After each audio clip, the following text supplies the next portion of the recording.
예배에 대해서 한번 살펴보겠습니다. 경배 드리는 배자는 절한다는 배자고 예는 예를 갖춘다 할 때 예자죠. 예를 갖추어서 하나님께 절한다, 경배 드린다 하는 게 이게 예배입니다. 하나님을 온 교회가 함께 모여서 하나님 앞에서 하나님을 높이고 경배 드리고 하나님께로부터 은혜를 받는 그런 공식적인 이런 예식이 예배죠. 하나님을 개인적으로 만나는 것은 기도입니다. 그런데 하나님을 전체적으로, 우리가 다 전체적으로 모든 교회가 한 번에 동시에 만나 뵙는 걸 예배라고 합니다. 기도나 예배나 다 중요하죠. 하나님을 만나는 일이기 때문에 그렇습니다. 하나님을 만나서 그분을 높여드리는 것이 예배인데, 이 예배가 성경에서는 어떤 예배를 어떻게 가르쳐주고 있는가 한번 살펴보겠습니다.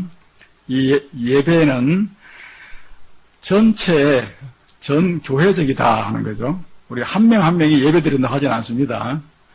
가정 예배는 예배라고 하지만 나 혼자 하나님 앞에 내가 혼자 예배 드려야지, 그것도 안 드리는 건 아니지만 예배라고 할 때는 공식적으로 하나님을 믿는 하나님의 백성들이 동시에 다 같이 드리는 것이 의미가 있습니다. 하나님도 그 자리에 내려오시거든요. 그러니까 사람들도 다, 백성들도 다 같이 모여서 한 장소에서 하나님을 높여드리는 겁니다. 예배 드리는 그 자리는 하나님이 친히 임재하시는 그런 자리입니다. 예배가 그냥 사람들만의 모임이 아니라고 하는 거죠. 우리가 밖에서 어떤 그 모임을 하면은 그 모임은 그냥 사람들만의 모임이죠. 그런데 이 교회에서 예배 드리기 위해서 모일 때 그 모임은 중요한 차이점이 있는데, 거기에는 사람들이 모이는 모임인데 하나님이 함께 계시는 모임이라는 것입니다. 그런 점에서 이 예배의 모임은 근본적인 차이가 있다 하는 것이죠. 그러니까 밖에서 이렇게 동네에 무슨 개모임을 하든지 무슨 마을 무슨 모임을 하거나 그런 모임에서는 조금 자유롭게, 복장도 조금 자유롭게 하고 행동도 조금 자유롭게 할 수 있지만 예배의 모임 때는 그렇게 할 수가 없다 하는 것은 하나님이 함께 하시기 때문에 그렇습니다. 그리고 예배는 영적인 교제입니다. 그래서 하나님과 그분의 백성들이 서로 영적 교제를 하는 것이죠. 우리도 하나님께 올려드리고 하나님께서도 우리에게 내려주시고 하는 그런 요소들이 있습니다. 우리가 하나님께 예배로 하나님을 이렇게 만나 뵐 때에 하나님께 올려드리는 요소는 찬양, 그 다음에 우리가 기도, 그 다음에 예물을 드리는 것, 이것도 다 예배 요소입니다. 하나님 앞에 헌금하는 것도 예배 한 요소입니다. 그 다음에 믿음의 고백을 드리는 것들, 이런 것들. 또 우리가 예배 드릴 때 하나님께로부터 받는 것은 하나님의 말씀, 이 말씀에 대한 깨달음에서 오는 은혜, 이런 것들. 그 다음에 마음의 감동, 또 뭔가 마음이 고침받는, 치료받는 것, 마음속에 우울하고 답답했던 마음 가운데서 기쁨이 넘치는 것. 이런 것들을 서로 하나님께 올려드리는 대신 하나님께서 우리한테 이런 것들을 내려주십니다. 그래서 드리고 받는 이런 요소들이 예배 안에는 함께 있다 하는 것입니다. 우리가 예배하면 그냥 설교 들으러 가는 거, 그렇게 생각하는 분들이 있는데 전혀 그렇지 않습니다. 설교는 예배 중에서 드리고 받는 요소 가운데서도 딱 극히 일부입니다. 일부. 물론 제일 중요한 요소이긴 하지만, 그래서 우리 교회에서 이 주보에다가 이렇게 순서를 쫙 기록을 해가지고, 그래가지고 이제 우리가 여러분들에게 제가 주보를 만들어 드리면은 그 주보에 나와 있는 그 순서가 바로 이 드리고 받는 요소들을 적절하게 배치를 해 놓은 것이다 하는 걸 보시면 됩니다.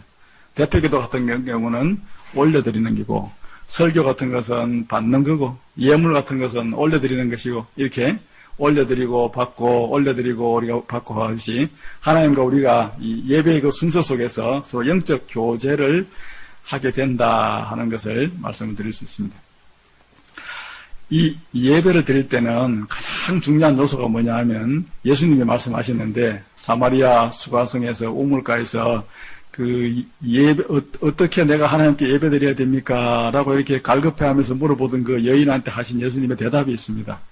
아버지께 참되게 예배를 하고 싶은 이런 사람이 있으면 영과 진리로 예배를 해야 된다. 그렇게 예배드리는 자들을 하나님은 찾고 계신다 하는 말씀을 하셨습니다. 그러니까 하나님 앞에 드리는 이 예배에서 제일 중요한 두 가지 요소는 영과 진리다 하는 것인데, 이게 무슨 말인지 하면, 예배를 드릴 때 성령님과 더불어서 같이 예배를 드린다는 겁니다. 그 말은 하나님 이 자리에 와 계시는 것을 나는 못 느끼지만 나하고 성령님이 같이 함께 계시면서 내 마음속에서 하나님이 이 자리에 계시다 하는 것에 대한 마음의 어떤 감동과 느낌을 주거든요.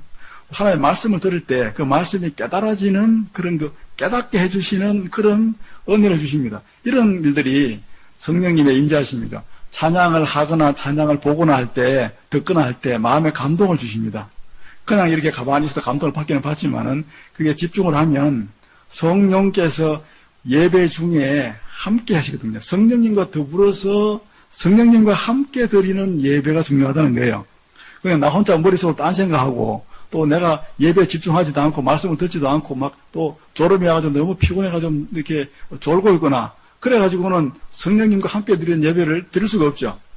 내가 예배 드릴 때 내 옆자리에 내 안에 성령 하나님이 오셔서 내 예배를 도와주시거든요. 그분의 그 도움을 잘 깨달으면서 잘 의식하면서 예배를 드려야 된다 하는 것입니다. 말씀을 들을 때 잘 모르는 것이 있으면 좀 이렇게 잘 또 기도하는 마음으로 또 찬양할 때도 집중하는 마음으로 대표 기도를 하면은 그게 잘 듣고 또 이렇게 아멘으로 화답하고 성가대가 찬양을 하면 그 찬양의 곡조와 가사에 맞추어서 그게 또 따라서 또 하면서 그래서 예배를 나 혼자 드리는 것이 아니라 성령님과 더불어서 같이 드리는 예배. 그래서 예배를 한번 드리고 나면은 심령 속에 큰 은혜와 기쁨이 가득한 그런 예배. 이건 여러분 꼭 도시교회 거창하게 무슨 성가대를 갖추고 뭘 잘 구비가 된 그런 교회에서만 느끼는 게 아닙니다. 시골에 있는 한두 명 모이는 그런 교회에서도 얼마든지 성령님과 함께 하시는 성령님의 임재하심을 느끼는 예배 가능합니다. 얼마나 우리가 거기에 내가 잘 준비된 마음으로 참여하느냐. 그게 중요한 거죠.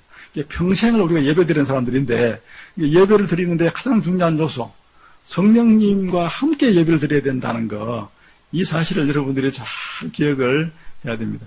나는 성령님이 계신지도 모르겠고 내 옆에서 나를 도와주신지도 모르겠다라고 생각이 쉽습니다만은 성령님이 눈에 보이는 분은 아니시지만 예배 드리기 위해서 우리가 예배에 최선을 다해서 준비해서 집중하면서 예배를 잘 드리면 내 마음 속에 내가 느끼는 그런 마음이 아니라 하나님이 주시는 하나님의 함께 하심에 대한 확신과 그 예배의 감동을 줍니다. 그게 바로 성령님이 우리와 함께 예배를 드리는 증거거든요. 이런 경험들을 꼭 해보셔야 됩니다. 이거는 특별한 사람들한테 주는 것이 아니기 때문에 그렇게 예배를 드리라 하는 거고요. 또 한 가지는 반드시 진리의 말씀이 선포되어지는 예배를 해야 된다. 왜냐하면 하나님의 말씀이 선포되어지는 거니까 그 하나님의 말씀을 받아서 우리가 읽고 해석하고 우리의 삶 가운데 적용할 수 있도록 앞에서 목사가 그 일을 할 때 선포되어지는 그 목사의 그 말씀이나 그 선포된 말씀을 받아서 이렇게 마음속에 새기는 이 모든 성도들의 이 오고 가는 심령들 속에, 교통하는 심령들 속에 하나님의 말씀이 온전히 그대로 녹아 들어가야 된다 하는 것을 말씀합니다. 그러니까 제일 중요한 것은 목사가 하나님의 말씀을 바르게 잘 이렇게 선포해 줘야 되고, 바르게 선포된 말씀도 바르게 그대로 심령 속에 잘 이해를 하고 마음으로 받아들여야 된다 하는 거죠. 이 두 가지가 예배에서 가장 중요하다고 말씀했습니다. 찬양을 얼마나 잘하느냐, 기도를 얼마나 잘하느냐, 그것도 예배에서 중요한 요소죠. 그러나 가장 중요한 것은 이 두 가지입니다. 나 혼자 예배 드려서 안 되고 성령님과 함께 예배 드려야 된다는 것. 그리고 진리의 말씀이 온전히 선포될 뿐만 아니라 내 심령 속에도 그 말씀이 들어와야 된다 하는 거죠. 그런데 말씀이 잘 이해가 잘 안 되어지고 집중이 잘 안 되어지는 그런 경우도 있습니다. 그것은 믿음 생활 초기에는 다 그래 합니다. 말씀에 대한 이해력과 인지력이 많이 아직까지는 좀 부족하시기 때문에 그럴 수 있는데, 그렇더라도 잘 집중을 해서 자기가 깨달아지고 이렇게 이해되어지는 그런 범위 내에서는 그 말씀들을 잘 받으려고 노력도 하면서 예배 드리다 보면 점점 진리의 말씀이 깊이 깨달아지는 그런 지경으로 나아갈 수 있습니다. 하나님은 영으로 계시기 때문에 이렇게 예배하는 자, 이 영과 진리로 예배 드리는 것이 마땅하고 그렇게 예배 드리는 자들을 찾고 계신다 하는 것. 그래서 우리가 하나님 앞에서 이런 하나님이 찾으시는 그런 예배자가 되어야 됩니다. 우리는 평생을 오후 예배, 주일 예배, 수요 예배, 새벽 예배, 가정 예배, 구역 예배 많은 예배를 드리잖아요. 그 모든 이 예배를 드리는 성도는 곧 예배자인데 이 예배에서 뭐가 중요한가, 어떻게 예배를 드려야 되는가를 잘 이해를 해야 되겠습니다. 그렇게 영과 진리로 예배를 드리기 위해서는 그냥 뭐 그날 예배 드리러 나온다고 되는 것이 아니라 준비된 자세로 예배를 드리는 것이 가장 중요합니다. 준비된 자세. 그래서 예배는 어떻게 준비를 하느냐. 토요일부터 준비를 하고 주일날은 예배 드리는 날, 토요일은 예배를 준비하는 날, 주일은 예배 드리는 날. 이제 그렇게 생각하면 되겠죠. 토요일날 저녁에는 가능한 일찍 주무셔야 되겠죠. 뭐 새벽 1시, 2시까지 그냥 뭐 다른 일 때문에 무슨 뭐 그런 어떤 잠을 못 자면은 다음날 예배를 드릴 수가 없죠. 주일날 와서 예배 드리러 와가지고 내 졸고 피곤해서 졸음을 못 이기고 한다면은 그 예배는 헛 예배 드린 것입니다. 일찍 자고 아주 개운한 몸으로 그렇게 예배에 나올 수 있도록 준비해야 됩니다. 그리고 반드시 토요일날 저녁에는 내일 내가 예배 드리러 갈 때 옷을 뭘 입고 가겠다 준비를 하고 그 옷은 단정하고 깨끗하게, 새 옷은 꼭 세워질 필요는 없으나 반드시 단정하고 깨끗한 옷을 입어야 됩니다. 그냥 사람들의 모임에 오는 것이 아니니까 반드시 옷은 최대한 단정하고 깨끗한 옷으로, 냄새 안 나는 그런 옷으로, 너무 험하지 않은 그런 옷으로, 너무 또 이렇게 여자분들 같으면 노출이 심하지 않은 그런 단정한 그런 오복을 준비를 미리 다 해놓고 하나님을 만나 뵈러 오는 날이니까 하나님이 저 위에 하늘에서 예배를 바라보는 게 아니라 이 자리에 와 계시거든요. 두세 사람이 내 이름으로 모인 곳에는 나도 그들 중에 함께 있다. 마태복음에서 예수님이 직접 말씀하셨습니다. 예배는 하나님이 이 자리에 오셔서 받으십니다. 모든 교회에 주일날 11시 되면은 모든 교회에서 그 자리에서 하나님은 그 모든 예배들을 다 받으시죠. 그 다음에 예물도 미리 집에서 준비를 딱 해서 그래가지고 오시면 됩니다. 그래서 집에 저 뒤에 오셔서 준비하시는 것도 괜찮지만은 더 잘 준비하는 것은 봉투를 가져가셔서 집에서 다 준비를 하셔서 가져오시면 됩니다. 그 다음에 주일날은 예배 드리는 날인데 예배 드리는 날은 10분 전까지는 도착을 하시고 적어도 지각은 예배 때 지각은 가장 안 좋은 것입니다. 혹 항상 그 전에 최소한 10분 전까지는 오셔서 미리 조용히 앉아서 묵상하시고 본문과 찬송, 오늘 설교의 본문과 그 다음에 할 찬송이 어딘가를 미리 찾아보시고 또 조용히 준비하면서 예배를 준비하는 마음으로 묵상하면서 기도하면서 기다리는 것이 중요합니다. 성도 간에 이제 안부 같은 것은 간단하게 이렇게 물어보고 또 말을 길게 해야 될 경우가 있으면 밖에 나가서 하시고 또 음료를 마시는 것도 밖에서 하시고 또 성가대가 찬양을 하면 그 찬양에 동참하시고 대표 기도를 하면은 아멘으로 동참하시고 성가대가 찬양하면 참 잘 부른다 그러지 마시고 저 성가대는 나를 대신해서 하나님 앞에서 찬양하는 사람들이거든요. 내가 찬양해야 될 텐데 그 찬양을 잘하는 사람들을 이렇게 나 대신에 저기다 세워가지고 내가 불러드려야 될 찬양을 대신 부르는 거니까 그 찬양의 곡조와 가사를 잘 듣고 음미하면서 아멘 아멘 하면서 저의 마음의 고백입니다 하고 하나님께 그런 기도하는 마음으로 그렇게 같이 동참해야 된다는 것입니다. 대표 기도도 마찬가지입니다. 대표 기도는 앞에 나와서 대표자 한 사람만 장로님만 기도하는 게 아니거든요. 그 기도의 그 한 문구 한 문구를 우리를 대표해서 하나님 앞에 기도드리는 내용이니까 한마디 한마디에 입으로 소리를 내서 하든 마음으로 하든 아멘으로 그렇게 아멘 하면서 그렇게 동참을 해야 됩니다. 그런 예배를 하나님이 기뻐하시고 그렇게 예배를 드리는 것을 영과 진리로 예배 드리는 한 모습이라고 볼 수 있습니다. 다음에 설교도 또 아까 말씀드린 대로 설교에도 집중하시고 그리고 하나님이 이 자리에 함께 계시고 우리의 예배를 받으시기 때문에 자세도 바르게 하시고 그래서 발을 꼬시거나 발을 올리거나 또 이렇게 맨발로 또 이렇게 다니시거나 그러지 말고 가능한 예배드리러 오실 때는 복장과 자세를 바르게 해야 된다 하는 거죠. 그런데 이런 주일날 예식으로 드리는 예배 말고 또 다른 예배가 있다고 성경은 말하는데 예배는 종류가 두 종류가 있는데 그 하나는 뭐냐 하면 우리의 한 주일 동안의 우리의 월요일부터 토요일까지의 세상 속에서의 삶이 예배래요. 삶이. 이런 말씀이 있습니다. 로마서에 보면은. 너희의 몸을 하나님이 기뻐하시는 거룩한 산 제물로 드리라. 이것은 너희가 드려야 될 영적인 예배니라. 예식으로서 드리는 예배가 있고 이렇게 영적으로 또 다른 예배가 있는데 그건 뭐냐? 우리의 삶이 우리의 생활 가운데서 하나님 앞에 제물이 되어지도록 내 몸 자체가 나의 손으로 하는 것, 내 머릿속으로 생각하는 것, 말하는 것, 행동하는 것 자체가 삶 가운데서 하나님께서 기뻐 받으실 만한 제물이 될 수 있도록 그렇게 우리의 몸을 사용할 때 그거 자체가 예배가 된답니다. 예배가. 그러니까 성도들은 예배 드리는 사람들이죠. 주중에도 삶으로 몸으로 예배를 드리다가 주일 되면 예배당에 나와서 예식으로 예배를 드리고. 그러니까 이 예배 드린다고 하는 이것은 성도들의 삶의 본분이고 이 두 가지가 있다 하는 것이죠. 주중에 삶으로 예배를 잘 드리는 그런 분들이 주일날 왔을 때 영과 진리로 또 아주 감동적인 그런 예배를 드릴 수 있는 것은 당연한 일입니다.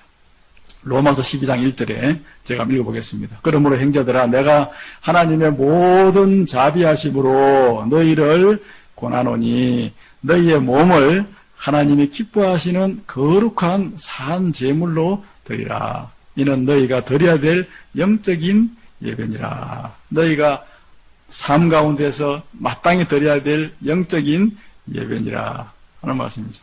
그러니까 우리가 주중에 이렇게 집에서 이렇게 삶을 이렇게 함부로 이렇게 내 마음대로 살고 막 온갖 나쁜 짓까지는 아니지만은 하나님의 뜻과는 반대되는 그런 삶을 살다가 주일날 예배 드린다고 이렇게 예배당에 나오면 그 예배는 거의 한 반쪽 예배도 안 된다는 것입니다. 그 예배를, 이 두 가지 예배를 우리는 성도들은 같이 드리도록 그렇게 잘 유의해야 되고 이 두 가지 예배가 성경에서 우리에게 명하시는 예배라고 하는 것도 잘 이해를 해야 되겠습니다. 이런 예배를 드리면은 세 가지를 경험하게 되어지는데 그것은 첫째는 하나님의 임재를 경험하게 됩니다. 하나님께서 우리 속에 다 이렇게 와 계시는 그런 느낌 이런 것을 경험하게 되죠. 제가 고등학교를 졸업하고 대학교에 이제 처음에 한번 실패를 하고 재수를 했는데 재수를 하다가 이제 서울에 가서 이제 재수 학원을 다니면서 공부를 하는데 그래서 주일날에 대해서 이제 어느 교회를 가볼까 하다가 이제 말로만 듣던 여의도 순복음교회를 가봤습니다. 여의도 순복음교회를 가서 이제 주일날 예배를 드리는데 나는 사람들이 그렇게 많은 사람들이 예배당에 이렇게 가는 줄은 생전 내 처음 봤는데 그래 이제 그 본당에는 못 들어가고 그 밑에 이제 지하에 그렇게 이제 사람이 이제 조금 늦게 가니까 이제 지하로 들어가서 이제 지하층에 있었는데 우리 지금 예배당 홀보다 조금 더 넓은 그런 지하의 한 방이었는데 TV를 놓고 이제 예배를 드리는데 저는 그때 처음으로 예배를 드리면서 진짜 하나님이 살아계시는구나. 그리고 예배가 이렇게 좋은 것이구나 하는 걸 나는 참 그때 사실 처음 알았습니다. 그 예배의 분위기나 그 설교의 그 말씀이나 찬양이나 그 예배 드리는 사람들의 그 자세나 설교할 때마다 다 이렇게 유심히 다 잘 듣는 그런 모습이라든지 예배를 드릴 때 어떤 그 성령님께서 함께 하시는 어떤 그 임재하심의 그 은혜, 하나님의 그 임재하심의 그 깊은 은혜가 그대로 몸과 마음으로 스며들고 느껴지더라고요. 그래서 그때 난 처음으로 예배 드리면서 또 이렇게 우러져 봤습니다. 예배가 이렇게 감동적인 것이구나 하는 것이 느껴지더라고요. 그래서 너무 좋았던 그런 경험이 있었습니다. 그때는 이제 그 지방에서 제가 이제 살 때 그때 이제 매주 교회 나가서 드리던 그 예배하고는 전혀 다른 예배가 있더라고요. 저는 그런 예배가 있는 것 자체를 제가 전혀 모르고 있었는데 하여튼 그런 예배는 순복음만 드린 것이 아니라 모든 하나님의 그런 성도들이 드리는 그 예배의 장소에서 그런 일들이 가능할 뿐만 아니라 매주 그렇게 예배를 드려야 된다 하는 게 하나님의 뜻이고 하나님의 말씀입니다. 깊은 은혜를 체험할 수 있다는 것이죠. 깊은 은혜를. 하나님이 우리에게 함께 하시고, 내가 예배를 드리는 중에 내 문제가 해결되어지고, 내가 하나님의 자녀라고 하는 것에 대한 확신이 생기고, 내가 구원받은 하나님의 백성이라는 것에 대한 깨달음도 오고, 말씀도 깨달아지고, 마음 가운데 확신도 오고, 기쁨도 오고, 평안도 오고, 내가 지금 밖에서 지금 당하고 있는 어떤 큰 어려움이 있어도 다 잊어버리고, 내 심령 속에 그냥 크나큰 그런 마음의 은혜와 위로가 되어지는 이런 일들을 체험할 수 있게 되어지는 것이 예배죠. 근데 예배는 기도하고 비슷한 점이 있지만 기도하고는 그런 점에서 근본적으로 큰 차이가 있다는 것이죠. 기도는 내 개인적으로 하나님한테 깊이 이렇게 하나님 앞으로 나아가는 거라면, 예배는 공식적으로 많은 사람들이 동시에 나아가는 거기 때문에 기도에서 받는 은혜하고 예배에서 받는 은혜가 또 다른 그런 점이 있다는 것을 알 수가 있습니다. 그러니까 예배는 미리 잘 준비된 마음이 필요하다는 것, 그리고 주중에 삶으로 이렇게 예배드린 그런 행동이 있어야 주일날 예배당에 와서 드리는 예식으로서의 예배에서 영과 진리로 예배를 드릴 수 있다고 하는 점, 이런 점들을 우리가 다시 한번 잘 기억을 해야 되겠습니다. 그래서 믿음이 더 깊어지고 더 잘 자라나게 되어지는 이런 예배의 여러 가지 유익들이 있습니다. 그래서 우리가 이런 점을 잘 기억하시고, 우리 예배 여러 가지 예배가 있지만은 가장 중요한 예배는 예배는 다 똑같은 예배지만은 주일날 드리는 주일 낮 예배가 가장 중요하다는 것. 그리고 주일 낮 예배는 가능하면은 본교회에서 참석하는 것이 원칙이고, 멀리 떠났더라도 반드시 주일 낮 예배는 그 시간을 빼서 예배를 꼭 드려야 된다고 하는 것. 주일 오후 예배는 주로 찬양 예배나 헌신 예배로 이렇게 많이 드리고요. 주일 저녁 예배도 있죠. 주일날은 오전 예배와 오후 예배 두 번 예배가 있고, 수요 예배는 주로 기도회 형식으로 진행을 많이 해오던 것이 이제 지금은 이제 예배의 형식으로 드리고, 대신 금요일 날을 기도회를 많이 드리죠. 그래서 금요일 날 이제 심야 기도회를 하고요. 그다음에 매일 새벽에 드리는 새벽 기도회, 그다음에 구역 예배, 가정 예배, 이런 여러 가지 예배의 그런 유형들, 종류들이 있습니다만은 우리는 주일 낮 예배를 가장 중요하게 생각을 하고 예배에 잘 준비된 마음으로 참석을 해야 되겠다 하는 것이죠. 이런 예배에 관한 이런 이 내용들을 우리가 잘 기억을 하시고, 또 예배를 잘 준비해서 잘 드리시는 그런 성도님이 되시기를 주님의 이름으로 당부 말씀 드리겠습니다. 차겠습니다.